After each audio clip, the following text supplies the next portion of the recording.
Hi, Altadena residents. My name is Ali Gaspar, and our speaker today will be Levy Sun. We're from the Sangirma Valley Mosquito and Vector Control District, here to talk about how to bite back against mosquitoes. So take it away, Levy. Thank you so much, Ali.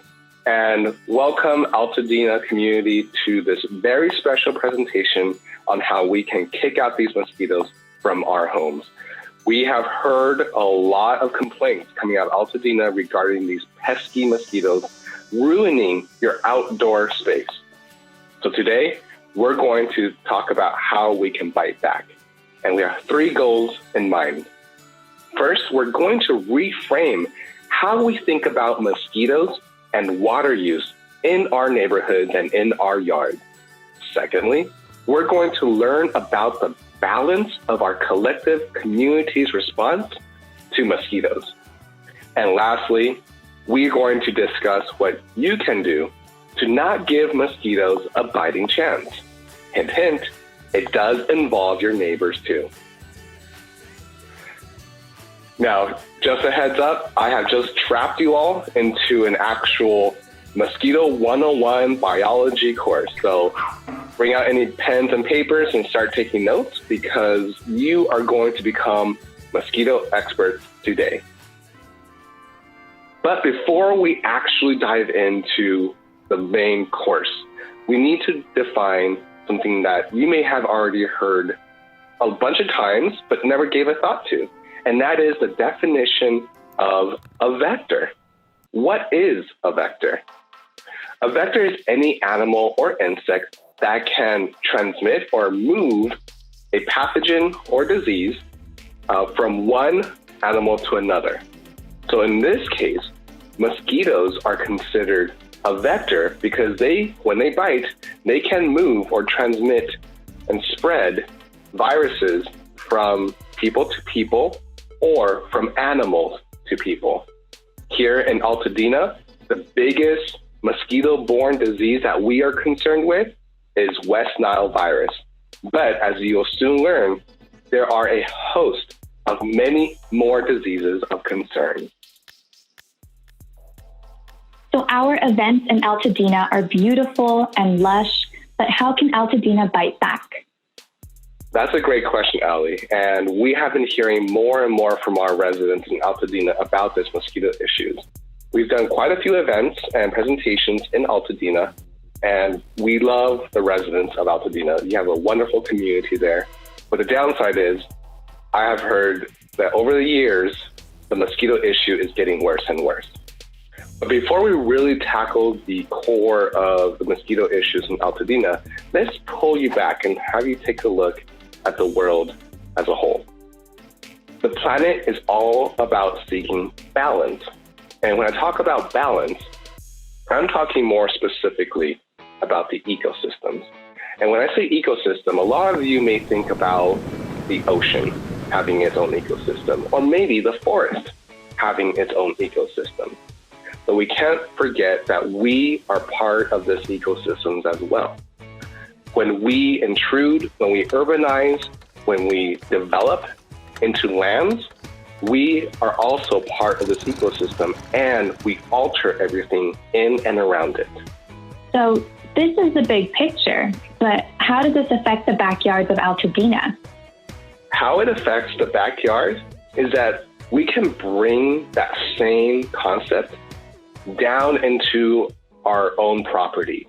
So if you think about it, your backyard, your front yard, your balcony, your patios, they are in itself their own little ecosystem. So everything you do in your backyard and in your front yard and in your patio can actually make a big difference in the community. To better understand mosquitoes, we do need to learn a little bit more about their life cycle. A majority of you already know that mosquitoes love stagnant water.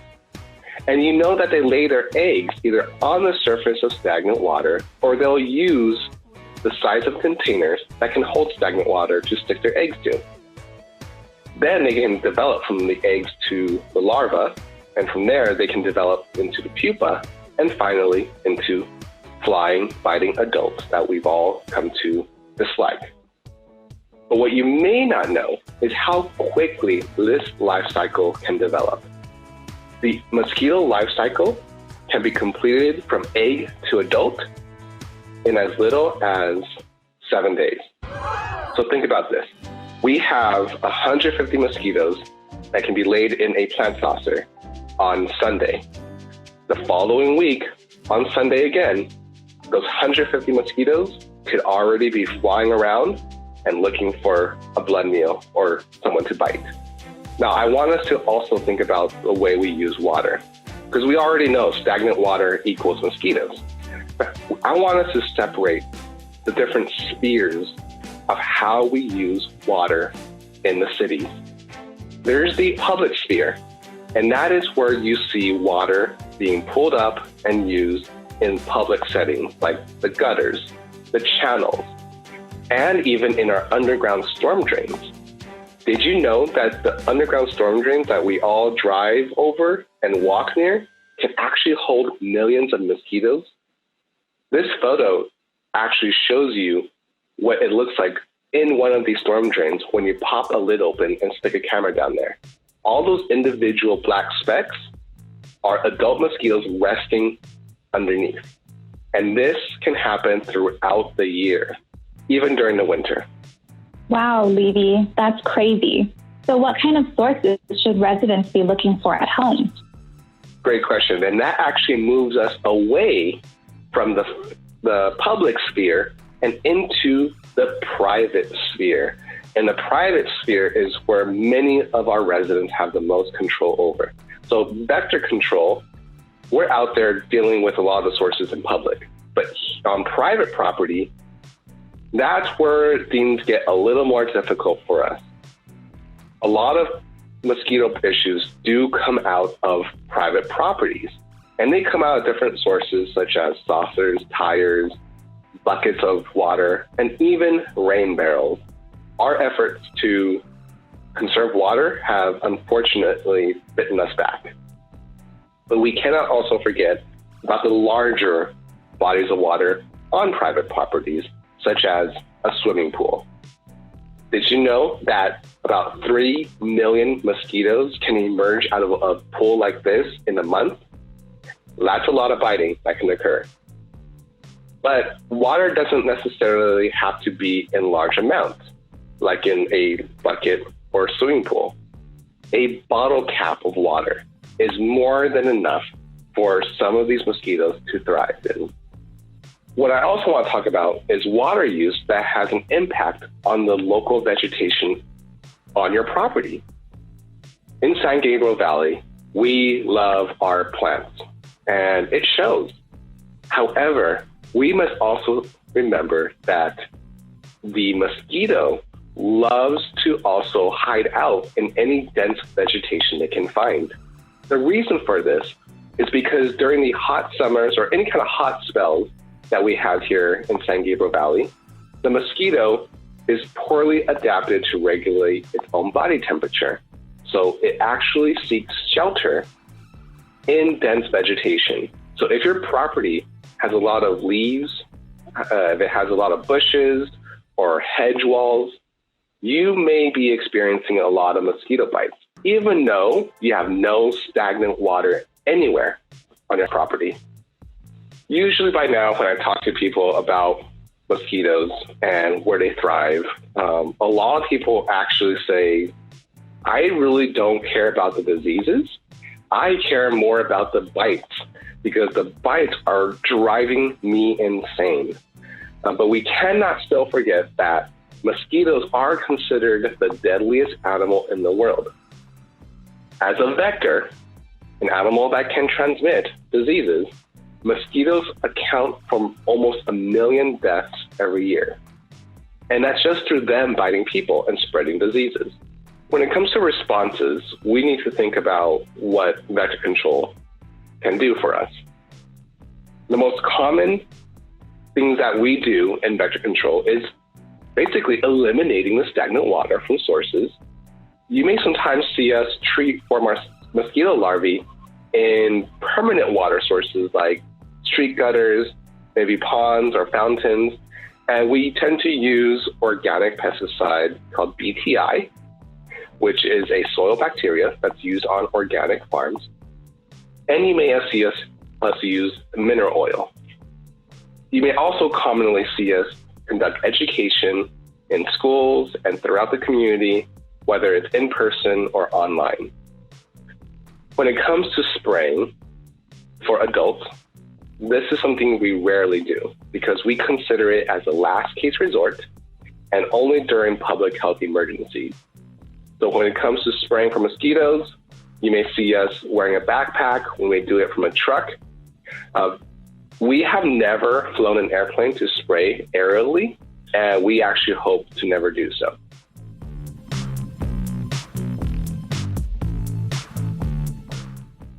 Now let's talk about the response to mosquitoes. You already know how vector control responds, but how do you and your neighbors respond? In all my time talking to thousands and thousands of residents throughout San Gabriel Valley and even throughout LA County, I have seen three major groups of residents when it comes to how they respond to mosquitoes. We have residents that I put in a red group or red zone, and they're the ones that are just fed up with mosquito bites. They don't care to have them around. They just want them completely gone. Then you have those that I put into the blue group, and they're a little bit more nonchalant, apathetic, and they just say, let them bite me. Oh, well, I'll just stay inside with my air conditioning and ignore them. Then you have a third group of residents who I put in the green zone, and they're the ones that say, mosquitoes do suck. I don't like them, but I'm going to do something to stop them from getting onto my property and into my home. So let's talk a little bit about two groups of mosquitoes and the response scale to them. This is where that Mosquito 101 course is going to kick into high gear here, guys. So the first group is called Culex mosquitoes, and these are common southern house mosquitoes. They're usually brown, and if you grew up in Southern California, you probably know these very well. You know them as the ones that can transmit West Nile virus, and they tend to bite at dusk and dawn, and they're not that aggressive. They tend to bite birds, but occasionally they'll bite us, people. The general attitude is that they're around, and this is the response scale to Culex mosquitoes that I've seen. A lot of people are in the blue section and say, hey, if I just stay home at dusk and dawn in the afternoon, I'm good to go. There's some that are in the green section and say, I'll just tip out some water here and there, maybe wear some repellent if I'm outside in the afternoon or in the evening, then I'm good. And the same amount of residents that are in the green zone are also in the red zone who say, get rid of them. That's so true. Many residents ignore the Culex mosquito bites because they're so used to them. And they definitely do. But one group of mosquitoes that we're going to talk about now, called Aedes mosquitoes, residents cannot ignore their bites. In fact, they are aggressive biters all day. So if you're going outside at 11 a.m. or 2 p.m., even for 30 seconds, you may find yourself filled with a couple bites around your ankles. In fact, some of you may actually know these Aedes mosquitoes as ankle biters. These Aedes mosquitoes are way more notorious now compared to the Culex mosquitoes that we've all come to grow up with in Southern California. And they are considered invasive, which means they actually don't belong here in Altadena. In fact, they don't belong here in the state of California and throughout most of the North America continent. And they also spread very quickly through neighborhoods for one big reason. And that is the way they lay their eggs. They're pretty smart investors if you think about it, because they don't put all their eggs in one container. In fact, these Aedes mosquitoes will plant individual eggs on the sides of containers, and then leave a little to drop on a plant cutting rooting in that container. And they'll fly somewhere else and plant more eggs in, say, a rain barrel or a plant saucer or a bucket elsewhere. And if you're not careful, and if you're moving from place to place with these different containers, you may actually inadvertently spread these Aedes mosquitoes into new neighborhoods. Because of how quickly they spread, and because of their aggressive biting behavior, this is the response scale that I've seen from residents regarding Aedes mosquitoes. Vast majority of people are in that red zone. They are saying, I cannot go outside anymore. My patio is now infested with these Aedes mosquitoes. Even going out to the park is a miserable experience because I come back with all these bites. Then there's a second big group that are in the blue that say, I'm going to just go ahead and lock myself inside and not worry about these Aedes mosquitoes. I have seen very few residents in that green group where there's that careful balance of excluding them and taking a proactive role in keeping them out from their yards and their neighborhoods. And that makes sense, Levy. The Aedes are alarming because they're very aggressive biters and residents just want them gone. They definitely do. And we hear this everywhere we go. So what does a proper neighborhood response scale look like then? This is a balanced response to mosquitoes in your neighborhood, whether they are Culex or Aedes or any other groups of mosquitoes out there. We want most of you to be in that green zone. It's a careful balance of disliking these mosquitoes to get rid of them, but also a balance of understanding we just need to exclude them out of our homes, out of our yards, and out of our neighborhoods. And there are steps that we can take. Yes, this is the appropriate response. And this is how vector control responds to mosquitoes. Absolutely. And the response is quite simple. We have found through numerous studies that communities that band together with mosquito control actually have a profound impact on the biting that happens in that community. It actually reduces the biting. It reduces the adult mosquitoes that are found there. We talk a lot to a lot of our partners and mosquito control experts on the East Coast, where they experience a lot of Aedes issues. And we ask them, what did you wish you did in the beginning that could have possibly helped you in getting a good handle on these Aedes mosquitoes? The one thing that came out of all these discussions with them is they wish they had teamed up with their community members earlier. A grassroots approach to mosquito issues can actually kick these mosquitoes out of your neighborhood. So what we are asking you, Altadena residents, is to team up with us and become a bite back champion. We are launching this grassroots program in your community, and we're hoping that you'll join us. And even if you don't have a whole lot of time dedicated to partnering with us, that's all right. Every champion has what they are most comfortable with in terms of engagement. So you can sign up to just pass out door hangers in your neighborhood, or you can sign up and be a bite back captain, and we can conduct a quick 30-minute orientation on how we can take out these mosquitoes from your neighborhood.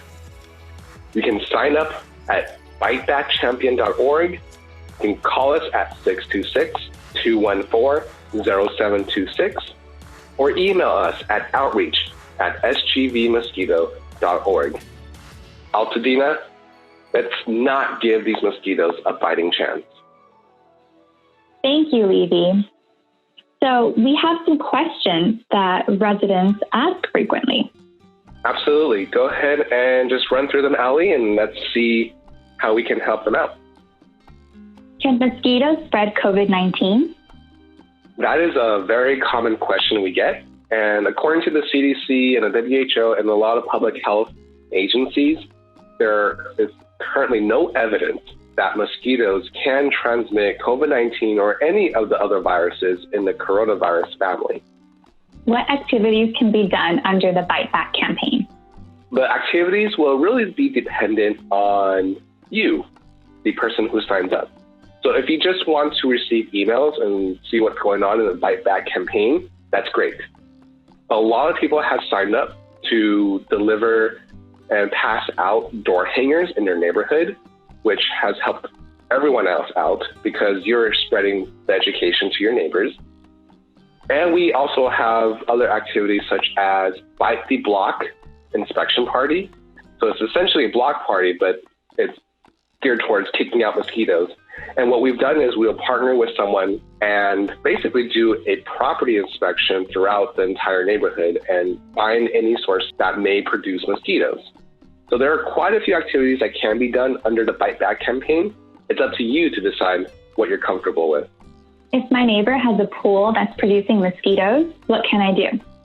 So in terms of swimming pools, as long as the pool is running with a pump and it's chlorinated, that's great. However, if you do see that a pool has turned green, then you can definitely report that to us, the San Gabriel Valley Mosquito and Vector Control District, at sgvmosquito.org. We have a tip line that allows you to submit a tip, even anonymously, through the website or by calling it in at 626-814-9466. I see a lot of repellents claiming to be effective against mosquitoes. What mosquito repellents should I look for? If you're like me and you walk down an aisle in a pharmacy or any store looking for repellents, you're probably going to be inundated by a wall of color and a wall of marketing. There are a lot of repellents out there claiming to be effective. What you should do, if you're ever wondering if a repellent is effective, is pick up one of those bottles and look for any one of the 4 ingredients that is recommended by the CDC. So you have DEET, which is the gold standard, but you also have oil of lemon eucalyptus. You can look for picaridin, and even an ingredient called IR3535. These 4 ingredients have been proven effective against mosquitoes when used correctly according to label. Do those bracelets, fans, and bug zappers work against mosquitoes? Unfortunately, not completely. The bracelets, they're great at stopping mosquitoes from biting you only around your wrist. The fans, they are pretty much rendered useless, much like citronella candles, if there's any gust of wind, because the wind will just take that effectiveness away from you.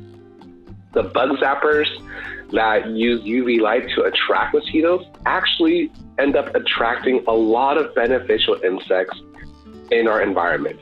They rarely trap and zap mosquitoes. So we always recommend people use repellent that is actually applied to our skin. So the 4 ingredients you should look for, again, in a repellent are DEET, oil of lemon eucalyptus, picaridin, or IR3535. How long do mosquitoes live? Mosquitoes can live anywhere in the ballpark of 2 weeks to 2 months, depending on how suitable their environment is. So an example here is if you have a property with a lot of vegetation, you have a lot of bushes, and you may also have a lot of stagnant water. That is the perfect ecosystem for mosquitoes to live in, and they may thrive there for up to 2 months. Why do mosquitoes only bite me and not people around me? That is a very common question we get, and I'm one of those people that get bit quite often. So mosquitoes tend to go after people who may smell a certain way, and that smell can come in the form of how we sweat and how we breathe out our CO2 and how much warmth we may give off of our skin. So for some people, they just have the right scent to make mosquitoes come towards them. Whereas some people will actually never be bit, and they're just walking around without repellent on. But I do want to say, though, if you're the type of person that doesn't get bit, you may actually do get bit and not have any allergic reaction. You may get bit, but your body will actually not be allergic to the bites. So you will not feel the itchiness and you will not have the bumps that most people have. So I say to everyone, whether you get bit or not, please still maintain a bite-free home, tip out that water, toss out any unused containers, and definitely keep using that repellent. Can you tell us more about mosquito fish and how residents can get them? Absolutely. Mosquito fish are what we call biological control, and they are our vector control specialists with fins in the water. They look like guppies, and they are voracious eaters of mosquito larvae, and we place them in different things such as ponds. The way residents can get them is by calling in to our district at 626-814-9466, and we will deliver them out to your location and place the mosquito fish in the stagnant water source. Is mosquito control going to ever try new technologies like releasing male mosquitoes to combat the mosquitoes here? I hear it's a pesticide-free way to control mosquitoes. That's a question we've been hearing a lot more recently from residents, and it's valid. Our tool set in mosquito control is very limited, and there's only so much pesticide options we have to combat the mosquitoes. So new technologies where we release male mosquitoes to combat the local mosquitoes, like the Aedes mosquitoes, are definitely under consideration. The only hurdle that we see with these new technology right now is the financial obstacle. This new technology, because it is new, it is very expensive. So we are hoping in the next couple of years that the technology will continue to be researched and that the cost to implement these new technologies will come down to the point where it is a lot more affordable for more public health agencies to use. It is definitely promising because it is a pesticide-free way and it's a spray-free way of combating mosquitoes. I do want to point out when it comes to this kind of technology, it is not a one-size-fits-all solution. So for those of you who are sitting in that red zone where you just want to get rid of all mosquitoes, sorry, this is not the technology to use because these technologies are meant to target one specific species at a time. So with the Aedes mosquitoes, we will have to target one of those species with this new technology, but it will not affect all the other mosquito species in that environment. Well, that concludes our presentation. Thank you so much, Altadena, for tuning in and learning more about what you can do along with your neighbors and with mosquito control to fight back against mosquitoes. By now, you should also have learned how we think about the way we use water in our cities, but also what the appropriate neighborhood response should be. So let's work together and let's fight back against these mosquitoes. All right, Altadena, let's get to work.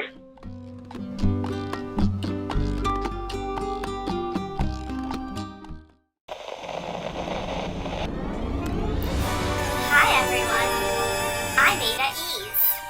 You may not recognize me, but you may recognize my mom, also named Ada. That's me, over there. Ever since my ancestors arrived in 2011, we thought you humans didn't want us here. But it's clear, you do want us here.